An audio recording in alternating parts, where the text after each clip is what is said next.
Welcome to Live Doctors. I'm Dr. Andrew David Schiller. I'm today with Dr. Joseph Alpert, who is a professor of internal medicine, who's a cardiologist. He's a professor at University of Arizona School of Medicine. He's the editor of the American Journal of Medicine. He's had an illustrious career for decades and decades with hundreds of scholarly articles and book chapters. His career has taken him from Yale to Harvard, University of Massachusetts, and now to Arizona, where he's been working for a long time. He's going to talk to us today about myocardial infarction or heart attack. We're here in Tel Aviv, Israel at the site of the International Conference on Acute Cardiac Care. So we're fortunate to have Dr. Alpert with us today. Thanks for joining us. Pleasure to be here.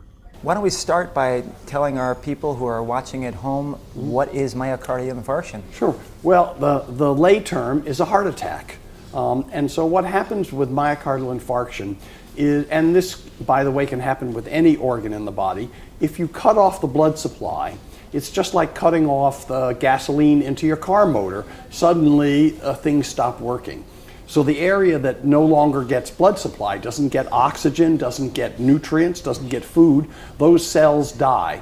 And what happens with a heart attack, patients develop this very common disease called atherosclerosis, hardening of the arteries. And this hardening of the arteries relates to cholesterol and lifestyle. We'll talk more about that in a minute. And what happens is periodically the hardening of the arteries can actually, an area in the artery can actually crack or break. A blood clot forms, blocks the artery, and beyond that blockage, the heart muscle dies. And that's a heart attack. And of course, it's associated with a number of symptoms, which we're also going to talk about. And of course, the good news is that the therapy is very, very effective these days. In fact, when I was a medical student, I like to say in the Middle Ages, about 1/3 of people who had a heart attack were dead in 30 days, and today it's 5%. Wow. So it's one of the areas, just like the treatment of HIV and a number of other areas, where there's been just remarkable developments to the benefit of society. That sounds good to hear. So I guess we'll hear more about how we deal with heart attacks. So what you're saying, though, as sort of a reassuring thing, is that heart attacks aren't as fatal as they used to be. Absolutely. And there's a lot that can be done about it. So maybe we should start by talking about who gets heart attacks. Right. So it turns out that heart attacks relate to our Western lifestyle.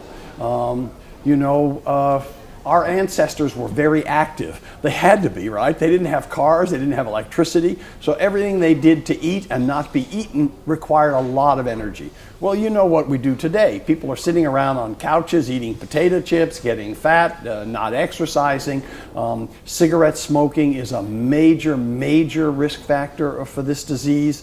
When people get fat, they get high blood pressure, they get diabetes. You mix all that together, and what you get is high fats in the blood, high cholesterol in the blood.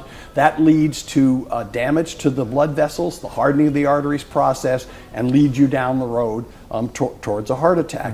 Mm-hmm. So it's lifestyle, really, that does it. Now, there's of course, some people inherit a tendency where they much more rapidly get this. For example, diabetes at a younger age and so forth. But throughout the world, this is now the #1 cause of death, and atherosclerosis, or hardening of the arteries, is really universal. In fact, when they've done CAT scans on the 5,000-year-old Egyptian mummies, guess what they discover? Atherosclerosis, hardening of the arteries. So it's been around a long time. And probably the pharaohs or the wealthy people had the same lifestyle that we're just talking about. Right. They probably weren't eating potato chips, but they were sitting around relaxing. They weren't doing physical exertion. They were getting fat and so forth. Right.